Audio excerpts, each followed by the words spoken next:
দেখো সবাই এসে দেখো কোথায় এটা কি দিয়ে তৈরি হয়েছে? হতেই পারে না। এত কলা গাছ পেলেন কোথায়? ও ভাই ও ভাই ও ভাই আসো তো, এদিকে আসো তো। ও ভাই এটা কি দিয়ে বানিয়েছো? ভাই মিথ্যা কথা বলছে, বৌদিরা মিথ্যা কথা বলছে। নতুনত্ব ভাবলাম। না এটা কি দিয়ে বানিয়েছো? বলছে কলা গাছ। কলা গাছকে চিড়ে তার বডির পার্টস এটা কলা গাছ? তুমি এটা প্রমাণ করে দাও। জল পড়ছে, এখনো জল পড়ছে, এখনো কলা গাছ দিয়ে এটা সম্ভব? এটা তো বেড়া বানানো হয়েছে। কেটে চিড়ে একটার উপর একটা মানে বেড়া টাইপ। তুমি কি ভাই আর্ট কলেজে পড়েছো ভাই? না না একদমই না। তাহলে এটা বানালে কি করে? আপনারা কিন্তু বোকা বানাচ্ছেন। না না তুমি ধরেই দেখো, এটা কলা গাছ। হ্যাঁ ধরেই দেখো।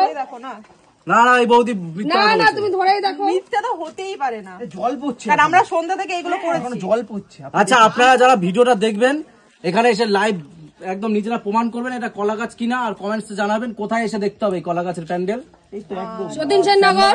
হ্যাঁ যদি মনে হয় সত্যি কলা গাছের প্যান্ডেল তাহলে তো বিশাল ব্যাপার, বাহবা দিতে হবে। আর যদি মিথ্যা হয় কলা গাছের প্যান্ডেল না হয় তাহলে কমেন্টস করে যাবেন, একবার দেখে যাবেন। ঠিক আছে এখন রাত 3:30 বাজে, এখন কি প্যান্ডেলটা বানাচ্ছে ভাই আমি ঠিক বুঝতে পারছি না। এটা আবার ঠাকুর বসার জায়গাও মানে কলা গাছ দিয়ে বানানো। এই সাইডটা এখনো বাকি আছে, এখনো কমপ্লিট হয়নি, এখনো করছি। পুরো আমাদের ইচ্ছা আছে। বৌদি